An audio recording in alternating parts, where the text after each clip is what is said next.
성아, 반갑습니다. 오늘도 일일 일강에 함께하는 사랑하는 모든 청년들의 심령과 믿음이 하나님의 은혜 가운데 강건할 수 있기를 간절히 축복합니다. 오늘 함께 나눌 내용은 제1권 13장 삼위일체 하나님입니다. 하나님의 본성은 우리가 감히 다 살펴볼 수 없고 이해하고 설명할 수도 없습니다.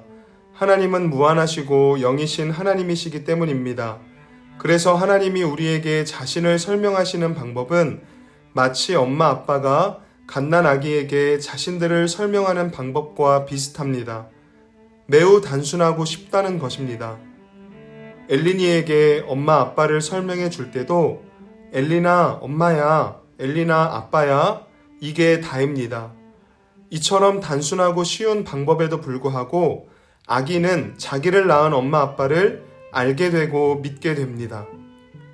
삼위일체 교리는 기독교 교리 중 가장 난해한 교리입니다. 하나님은 한 분이신데 하나님, 예수님, 성령님 이렇게 삼위로 계신다는 진리는 인간 수준에서 완전히 이해하고 설명하기란 불가능합니다. 그 어떤 비유로도 이 교리를 완벽하게 설명해낼 수 없습니다. 갓난 아기가 부모라는 존재를 완벽하게 알려고 하는 것과 마찬가지인 것입니다. 그래서 성경은 삼위일체에 대해 아무런 설명도 하지 않습니다. 삼위일체란 말도 없습니다. 하지만 성경은 삼위일체 하나님을 증거합니다. 그리고 놀랍게도 하나님의 자녀들은 성경의 단순하고 쉬운 증언을 통해 삼위일체로 계신 하나님을 알게 되고 믿게 됩니다. 이 주제는 중요하고 난해한 만큼 우리가 오늘 내일 2시간에 걸쳐서 함께 살펴보도록 하겠습니다. 먼저 삼위일체 교리가 만들어진 배경에 대해서 살펴보겠습니다. 삼위일체 교리는 칼빈 신학의 뼈대입니다. 가장 중요한 교리입니다. 칼빈만큼 삼위일체 교리를 깊고 폭넓게 다룬 사람은 없습니다. 그래서 혹자는 삼위일체 교리가 칼빈에 의해서 처음 발명된 학설이 아니냐고 말하기도 합니다. 그런데 삼위일체 교리는 칼빈에 의해서 시작된 것이 아닙니다. 초대교회 교부들이 확립한 교리를 칼빈이 재진술한 것입니다. 사실 삼위일체 신앙이 정립되기까지 많은 혼란의 과정들이 있었습니다. 유일신 신앙에 기초한 유대인들에게 삼위일체를 이해하기란 쉽지 않은 문제였습니다. 이 문제는 혼란을 막기 위해서 하루속히 정립되어야만 했습니다. 그런데 교회가 탄생하고 300년 동안 로마의 박해 때문에 이 신학을 정립할 수 있는 여유가 없었습니다. 교회의 생존 문제가 더 시급했기 때문입니다. 그런데 콘스탄티누스의 기독교 공인 이후에 지하에 숨어있던 교회들이 다시 지상으로 나오기 시작하면서 삼위일체 교리 정립에 대한 문제가 야기되기 시작했습니다. 사람의 몸으로 계셨던 예수님이 진짜 하나님이신가에 대한 논쟁이 본격적으로 시작된 것입니다. 그 당시 알렉산드리아 교회에 아리우스라고 하는 장로가 있었습니다. 그는 비난할 것 없는 경건한 선생이었습니다. 그런데 그가 예수님은 하나님이 아니심을 주장했습니다. 아리우스의 견해는 당시 대중가요로 만들어져서 시장과 상점과 거리에서 불려질 정도로 많은 사람들이 따랐습니다. 유세비우스 같은 대학자까지 힘을 보탰습니다. 하나님에 대한 참된 신앙이 흔들리게 된 것입니다. 이때 알렉산드리아 교회의 장로였던 아타나시우스가 일어나서 단호하게 예수님은 하나님이심을 외쳤습니다. 예수님만이 구주이시며 하나님과 동등된 분이심을 주장한 것입니다. 이로 인해 교회는 교리 문제로 양분되어 싸우기 시작했습니다. 교회가 둘로 나뉘어 찢겨질 위기에 처하자 콘스탄티누스 황제는 급하게 종교회의를 소집합니다. 이것이 325년에 열린 니케아 공의회입니다. 여기에서 아리우스의 잘못된 견해는 결국 이단으로 정죄되었습니다. 무엇보다 처음으로 그리스도의 위격에 대한 참된 설명이 신앙으로 선포되었습니다.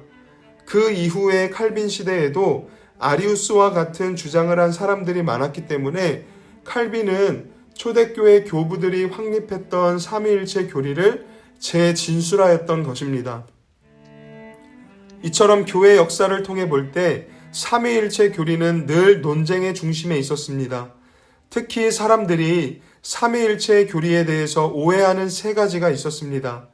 첫 번째로 성부만 하나님이시고 성자이신 예수님과 성령님은 부족한 하나님 내지는 그저 창조된 피조물에 불과하다라고 생각합니다. 둘째, 성부, 성자, 성령 모두 하나님이라고 하니까 하나님이 세 분으로 계신다고 생각합니다. 한마디로 하나님은 삼신이라는 것입니다. 셋째, 성부, 성자, 성령, 즉 삼위께서 하나님의 유일하신 본질을 셋으로 나누어 가졌다고 생각합니다.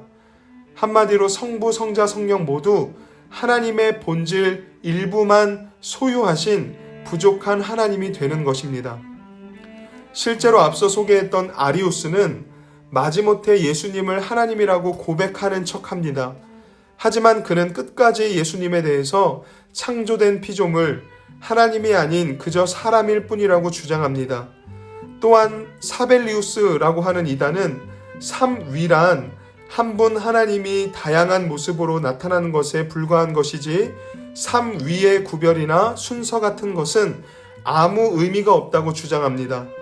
이러한 오해들로부터 우리를 지켜주는 교리가 바로 삼위일체 교리입니다. 그래서 삼위일체 교리는 다음 두 문장으로 요약이 됩니다. 첫 번째 문장은 삼위일체 하나님은 단일한 본질을 소유하신다는 것입니다. 여기에서 본질은 어떤 사물을 성립시키는 데 있어서 없어서는 안 될 요소를 말합니다. 하나님의 본질은 다른 모든 피조물의 본질과는 구별됩니다. 이를 신학적인 용어로는 신성이라고 합니다. 삼위 하나님께서 단일한 본질, 신성을 소유하신다는 것은 성부, 성자, 성령 모두 각자 완전한 하나님의 속성들을 충분히 다 소유하신다는 뜻이 됩니다. 그래서 성부, 성자, 성령은 동일한 하나님이시고 또한 삼신이 아니라 한 분 하나님이십니다. 두 번째 문장은 하나님은 단일한 본질 안에 삼위로 계신다는 것입니다. 하나님께서 다른 모든 우상들과 구별되는 가장 큰 특징은 삼위로 존재하신다는 것입니다. 삼위에서 위라고 하는 용어는 하나님으로서의 본질을 담고 있는 실체 또는 본체를 의미합니다. 그러므로 삼위일체는 하나님이라는 동등한 지위와 영광을 가진 성부, 성자, 성령이 존재한다는 의미가 됩니다. 서로 분명한 구별과 순서가 있는 것입니다. 본질은 구별되지 않지만 위는 구별됩니다. 그래서 성경을 볼 때 구체적인 언급 없이 그냥 하나님의 이름을 말하는 경우에는 성부, 성자, 성령 세 분 모두를 포함하여 지칭하는 것으로 볼 수 있습니다.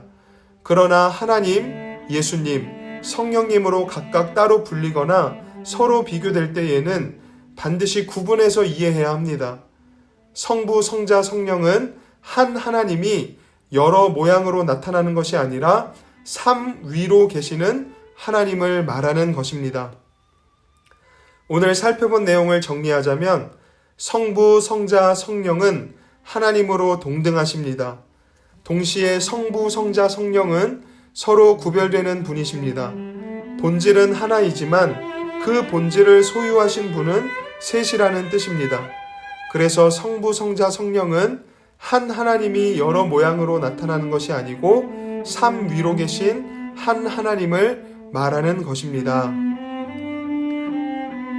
은혜로우신 하나님, 오늘 삼위일체 하나님에 대해 나누었습니다. 기독교 교리 중 가장 난해한 교리이고 우리 수준으로 완전히 이해할 수 없습니다. 오늘과 내일 삼위일체 교리를 나누게 될 때 성령께서 함께 해주셔서 삼위일체 하나님을 바르게 믿고 고백하는 은혜를 내려 주시옵소서. 사랑하는 청년들의 삶 속에 오늘도 함께하여 주시고 힘을 주시고 때에 따라 돕는 은혜로 인도하여 주시옵소서. 예수님의 이름으로 간절히 기도드립니다. 아멘.